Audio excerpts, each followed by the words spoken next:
Ya estamos de vuelta, seguimos con el análisis de la actualidad. Hemos hablado de los socialistas de Galicia, pero el fracaso gallego y vasco ahora determina el futuro del Partido Socialista Obrero Español y el de su líder, Alfredo Pérez Rubalcaba, que debe enfrentarse además a una nueva prueba de fuego en Cataluña.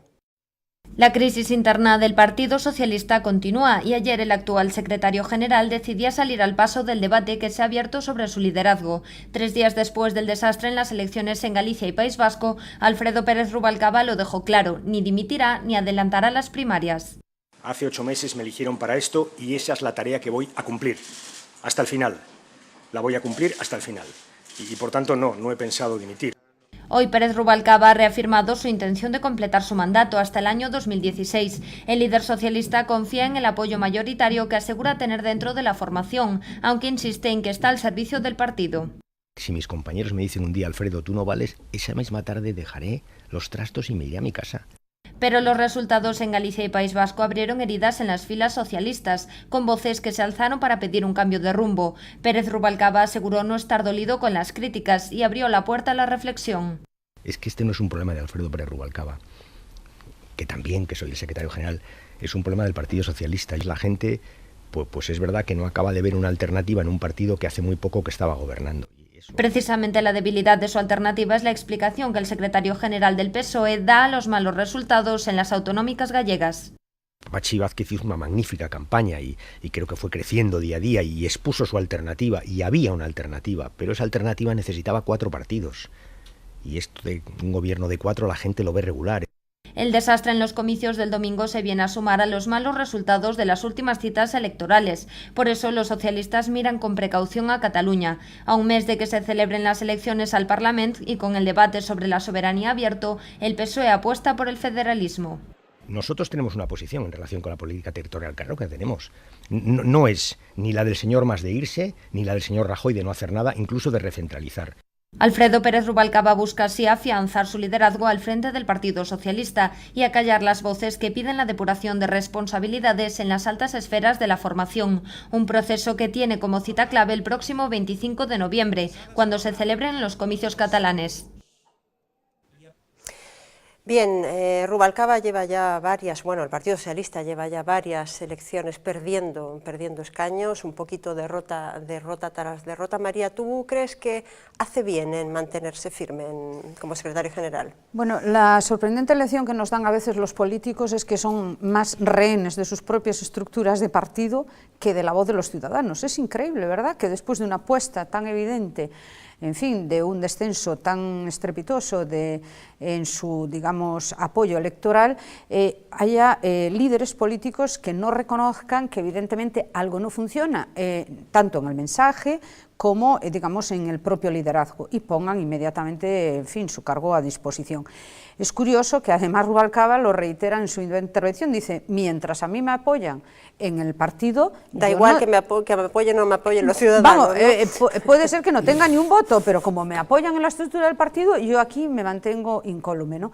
En fin, eso es lo que después a veces a los ciudadanos les lleva a tener esa enorme desafección con la clase política, porque parece que viven rehenes de sus propias estructuras, ¿no? Caetano, ¿tú crees que Rubalcaba ya es el principio del fin de su legitimidad dentro del PSOE? Non sei se é o principio do fin. A mí pareceme que como a xente moi caracterizada dentro do Partido Socialista, que Rubalcaba non é o futuro do PSOE. É evidente que é o presente neste momento.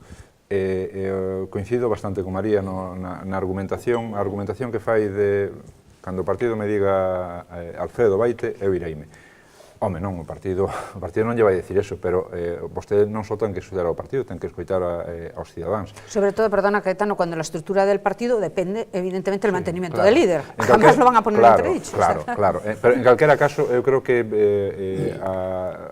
el ten unha parte alícuota de culpa destes resultados do socialismo en toda España, porque aínda queda Cataluña, refiro a eleccións. Pero tamén é certo que el leva 8 meses como líder, como recambio de Zapatero, e tamén é certo que os cidadáns, tanto no País Vasco, dende logo en Galicia, séguenlle pasando factura a Zapatero, é dicir, ainda non acabaron de pasarlle a factura a última legislatura de Zapatero. É dicir, Alfredo Rubalcaba merece, polo menos, o crédito de darlle un pouquiño máis de tempo. En calquera caso, el chegou á Secretaría Xeral do Partido Socialista nun proceso moi traumático, moi complicado, e co partido, valga a redundancia, á metade. E dá a impresión de que non soubo... Parecido a lo de Pachi, non? Sí, claro, sí. Hai moito mimetismo aí. Dá a impresión de que non soubo pechar as feridas internas. E iso vai notar que pagar. Con la diferencia sustancial de que era un hombre absolutamente posicionado con la sección, facción de Zapatero y había sido un hombre muy, en fin, representativo. Viene marcado desde hace tiempo. Todos coñecemos a Rubalcaba, pero, insisto, él aínda non se presentou como candidato directo a ningún proceso electoral. Jacinto. Yo creo que no es un problema de Rubalcaba y si es de su partido. En realidad es un problema exactamente de los dos, porque él es el que gobierna ese partido. Es la primera vez, después de haber sido un peso pesado en tantos gobiernos, de una trayectoria tan dilatada y tan brillante, que sin embargo es la primera vez que es líder. Entonces, si realmente no confía en él, pues lo mejor que debería hacer, evidentemente, es marcharse. El problema es que yo creo que Zapatero, igual que decíamos antes con Pachi, Rubalcaba no emociona ni puede ofrecer alternativas precisamente porque es cautivo de su propia trayectoria. Todo el mundo dice, ¿y por qué no lo hizo antes cuando tuvo ocasión? Eso es uno de los principales pozos en los que en este momento se mueve el socialismo, claro. Y es sorprendente porque en una situación de crisis que hemos visto que independiente de las siglas de los partidos y de su ideología, en toda Europa la crisis ha caído gobiernos, aquí en realidad, pese a todos los recortes de Rajoy o aquí de Alberto Núñez Feijóo, los que están cayendo son los socialistas, la oposición. Pepe. Bueno, eu, estando de acordo prácticamente en todo o que apuntastes cada un de vos, creo que o gran problema é que o Partido Socialista está en plena descomposición. Sí, claro. Está nunha auténtica descomposición. Medio apuntaba antes ao noso entrevistado, non? Donde vai a sigla E de Partido Socialista Español, Obrero Español? Porque en Cataluña, que socialismo predican ali? E que alternativa de goberno nacional ofrecen? Se me apuras, a sigla O tamén. Claro, a sigla O tamén. Eso por un lado. Por outro lado, que socialismo é o que hai que creer? O que é incompatible co nacionalismo que decía Alfonso Guerra, que estuvo aquí fai 3 ou 4 días, vamos, en plena campaña electoral. En Cataluña están falando de federalismo asimétrico, simétrico, etcétera, etcétera. É dicir, onde está a verdadeira alternativa nacional, un partido con personalidade que teña 4 ou 5 rasgos que o poidan definir e caracterizar a nivel nacional en o que poidan creer todos os simpatizantes e toda a xente que intente votalo, non? Hablemos de Cataluña, si os parece, porque a pesar de, a mayores de toda esta situación que está viviendo el Partido Socialista, por si no fuera poco, la eurodiputada socialista catalana también, ¿no? María Badia, firma una carta pidiendo la intervención de la Comisión Europea, nada más y nada menos, por un eventual uso de la fuerza militar en Cataluña. Marcos González nos resume todo lo que ha acontecido en este caso. La intención de Artur Mas de realizar sí o sí un referéndum inconstitucional sobre la independencia catalana ha levantado ampollas y ha puesto los nervios a flor de piel entre la clase política. A los lógicos encontronazos directos que generó la propuesta se están sumando algunas iniciativas independientes que han despertado una fuerte polémica. Es el caso de la carta que han enviado 4 eurodiputados a la Unión Europea pidiéndole que se involucre para garantizar que no se produzca una intervención militar en Cataluña. Los parlamentarios pretendían responder a unas declaraciones del vicepresidente del Parlamento Europeo, el popular Alejo Vidal Quadras, que recurrió a la Constitución para recordar que el Estado podía intervenir las comunidades insurrectas y el ejército garantizar la unidad territorial de España. Los 4 eurodiputados catalanes interpretaron que se hablaba de una intervención militar en Cataluña y decidieron pedir la protección de la Unión Europea con una carta que ya ha cosechado múltiples declaraciones de rechazo. El PP catalán la considera una irresponsabilidad y una tontería y el propio PSOE nacional la considera equivocada y alejada de la realidad española. Quizá por eso se haya precipitado la dimisión de la firmante socialista de la misiva, María Badia, que pese a reafirmarse en su opinión dejará de ser la número 2 del PSOE en Europa. Paralelamente en el Congreso el portavoz de ERC ha levantado otra pequeña polémica. Alfred Bosch considera como segura la autodeterminación catalana y por eso le solicita al gobierno la creación de un fondo de contingencias dotado con 16.000 millones de euros que cubra la transición hacia la independencia catalana. Bueno, no sé muy bien por dónde empezar. Si por los aviones que sobrevuelan Cataluña y producen cierto malestar, ¿no? A pesar, no sé si habéis oído esa noticia, ¿no? No sé, bueno, si hay que ponerse en la situación de que las fuerzas, los soldados blancos de la ONU podrían recorrer las calles de Barcelona o las Ramblas, ¿no? Yo creo que entrar de verdad a discutir o a debatir o siquiera analizar ese tipo de propuestas me parece de una absurdez enorme. Creo que el nivel de propuesto de debate de carácter soberanista, independentista o como quieran llevarle los catalanes está ya alcanzando unos niveles de paroxismo. ¿Pero tú no crees que eso tiene una intencionalidad? Sí, bueno, para mí entiendo que hay una intencionalidad clara que es disipar un poco todo, digamos, el enfrentamiento, enconamiento que se produjo a tenor de las declaraciones del presidente del gobierno diciendo cuáles eran las exigencias de Artur Mas en su última reunión. O sea, la exigencia casi de chantajista de decirle o avanzamos en este terreno o te vas a encontrar con algo más grueso. Eso, en fin, produjo a lo mejor, digamos, tal nivel... Pero, sí, no, yo no digo cuál sea la cierta, pero quiero decir que esa declaración a lo mejor produjo un nivel cierto de tensión que lo que se trató desde la otra parte era, digamos, amortiguar un poco filtrándolo hacia otros ámbitos como el terreno de que de pronto se encuentran agredidos o entienden que puede haber una supuesta amenaza militar. Bueno, creo que hay que rebajar mucho el tono, creo que hay que emprender un diálogo serio en este terreno y realmente tener sentido del Estado y sentarse y, en fin, ser serios y dejar de decirse semejantes cosas tan absurdas que no sé lo que opinarán la Unión Europea en estos momentos. Bueno, la comisaria Reding ha dicho que ella no había recibido la carta, ¿no? Es una demencia. Pero yo solo quería hacer un pequeño matiz a lo que dijo antes Caetano, de que Rubalcaba había encabezado, en fin, un proceso muy traumático.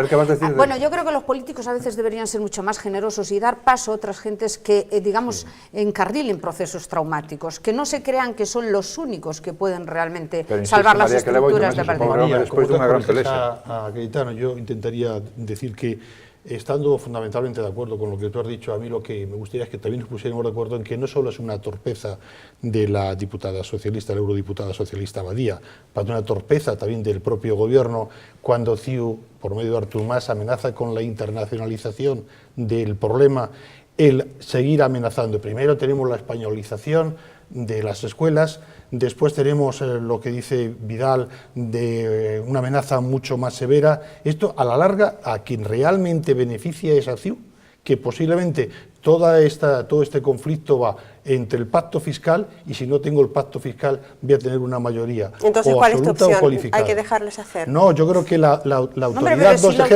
autoridad no se ejerce amenazando, se ejerce haciéndola. Es decir, cuando ¿qué amenazas? Hubo una respuesta contundente por parte de la Unión Europea. Si usted se disgrega, tendrá que impedir la incorporación como un Estado independiente y veremos si no tiene usted el veto de España. Lo ha tenido clarísimo, determinante. Es una amenaza, por favor, Jacinto. No, es un principio constitucional. Por favor, es una declaración en un programa de televisión. Es decir, bueno, por favor.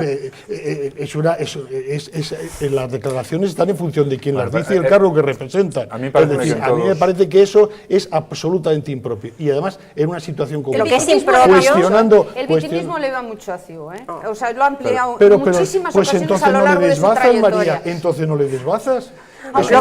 Lo que parece... No me dejaste hablar. Sí le voy a dejar hablar inmediatamente a Pepe. ¿No? Pepe, adelante. Digo yo, vamos. Adelante. Pero yo quiero decir dos cosas. Una, que o nacionalismo existe. Hai que tomarlo en serio e hai que arbitrar fórmulas de diálogo porque a declaración ou intento de declaración da independencia, a soberanía ou a marcha de España, todo eso é auténticamente legítimo en democracia. Punto primeiro. Punto segundo. O que está ocorrendo agora co tema dos avións e dos barcos que albiscan no horizonte, as fragatas e todo eso, parece unha auténtica gilipolleza, que me perdonen os telespectadores. É unha maniobra burda por parte destes políticos que se lles pose un micrófono son como tontos, e serían o último nunha carreira de tontos, porque non ten absolutamente ningún sentido todo o que están facendo. O mellor que pode ocurrir, deixalos que falen, porque eles mesmos pérdense, e o que están provocando é, no resto do país, non indignación, sino risas a mandíbula batiente, vamos. Pero Pepe, ¿tú no crees que eso sí que tiene su mensaje que el nacionalismo catalán recoge y acrecienta las El posibilidades. nacionalismo catalán sería feliz ahora viendo un tanque frente a un ayuntamiento. Claro. Sería feliz. De todas Pues eso maneras, no les dé la Feliz. oportunidad. Feliz. Sabéis vosotros que esta Es que- mañana el periódico de Cataluña ha publicado una encuesta sobre las elecciones. Vamos a ver ese gráfico porque Artur Mas no obtiene la mayoría absoluta. Ahí están esos resultados. Pepe, por favor, adelante. Ahí hablábamos de que no alcanzaba Artur Mas esa mayoría absoluta y se confirma pues esa caída dramática, ¿no?, del Partido Socialista catalán. De todas formas, non hai que esquecer que o gran obxectivo de Artur Mas con toda esta deriva independentista, secesionista, catalanista, todos os adjetivos que queramos poñerlle, é buscar a maioría absoluta no Parlamento catalán. Parece que vai en ese camiño, aínda que non sei se acadará, depende de moitos factores. Hoxe mesmo Cataluña, que Cataluña queremos, a de Artur Mas ou a das farmacias en folga, non? Por outra parte, quería só un apunte con respecto ao que dixen anteriormente.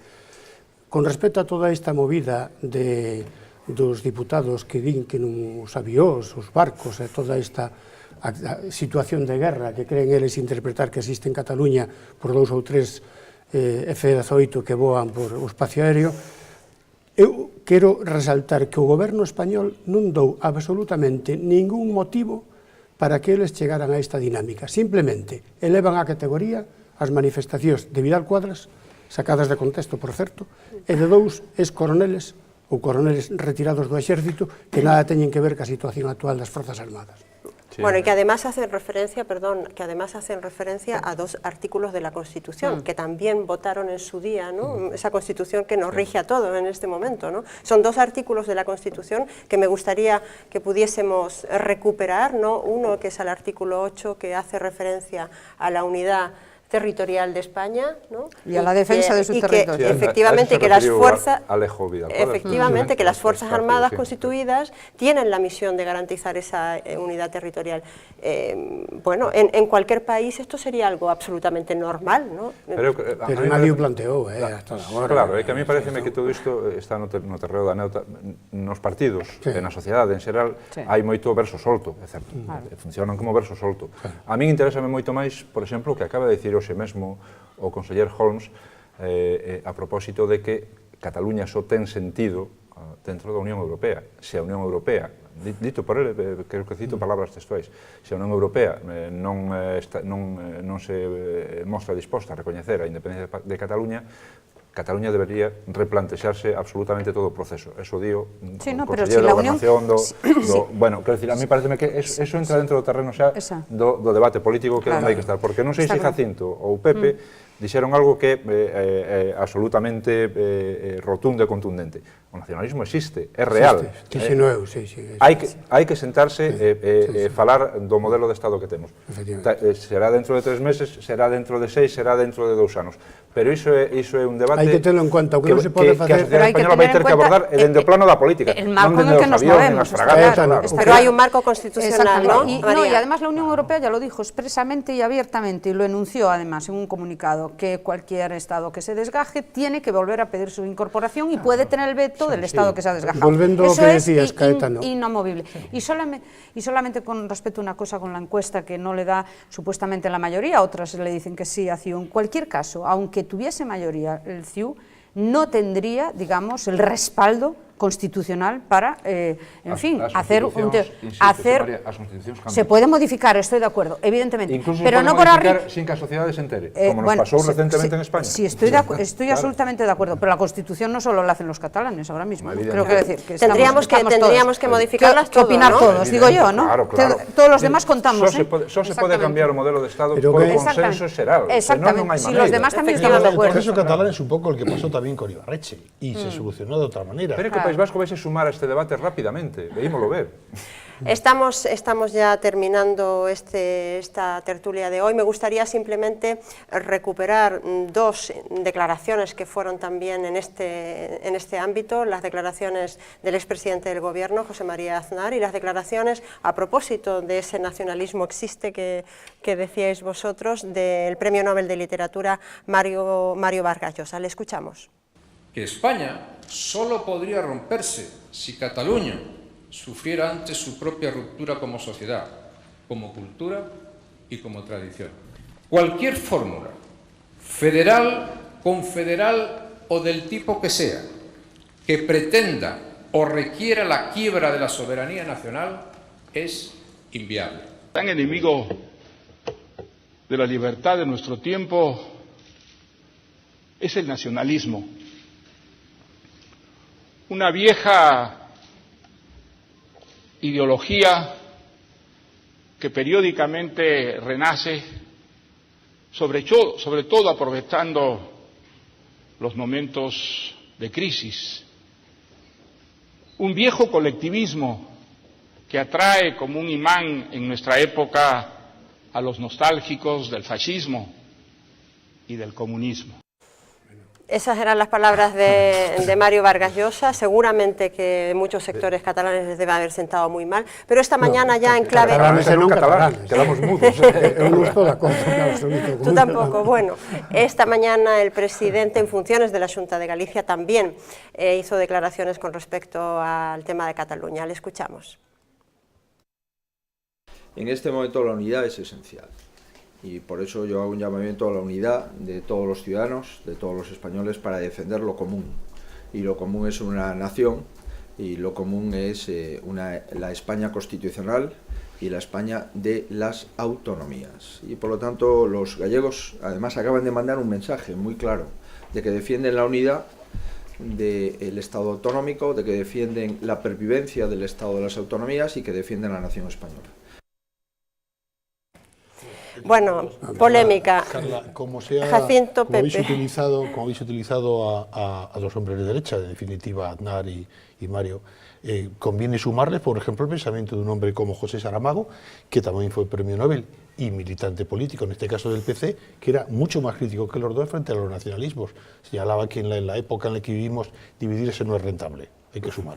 Pero vamos a ver. Bueno, por eso digo que esa crítica de Mario Vargas Llosa puede sentar mal, pero no era la actualidad. Pepe, eso impera la actualidad. Pepe, Os nacionalismos, repito que dixen antes, existen. Existe un nacionalismo vasco, un nacionalismo catalán, un nacionalismo galego, e nacionalismos en prácticamente todos os países os primeiros maioritarios nos seus territorios e reivindicativos de distinta forma do que é reivindicativo o nacionalismo galego, que algún día o mellor chega a esa situación. Entón, hai que telos en conta con inteligencia, con diálogo, con parlamento, sentándose todos a unha mesa. O que non pode ser é opoñer o nacionalismo catalán e o vasco o nacionalismo español, que non sei cal será peor. Claro, pero tampoco por el otro lado puedes imponer un tipo de nacionalismo en un contexto constitucional en el que estás en estos momentos. Quiero decir, tampoco falamos de eso, María, exactamente, no dicen, no, es que se está generando por la oposición de los demás. No, los demás también tienen derecho a contestar a las iniciativas. No interpretes eso que non é así. Eu só quero lembrar que o señor Aznar, o que acabamos de escoitar, hubo unha época na que na intimidade falaba catalán. As cousas van como van na política, todos sabemos como van. Polvos son estos lodos. En calquera caso, insisto, identificar nacionalismo con resta é un debate xa moi superado, eu creo que eso xa é bello. O nacionalismo, afortunadamente, evoluir coa sociedade, a uns lles gustará, a outros non, chegas ás urnas, votas e punto. Cando teñas unha maioría, sentaste e debates. Exactamente, y en cualquier Felizmente caso... tenemos todavía democracia, claro. ¿Verdad? Amigos, muchísimas gracias, María, Caetano, gracias por vuestra presencia y vuestras reflexiones. Jacinto, Pepe, lo mismo, como siempre, muchísimas gracias. Gracias a todos ustedes, yo les espero el próximo martes, como siempre, a las 10:30 de la noche. Hasta entonces, pasen una feliz noche. Adiós.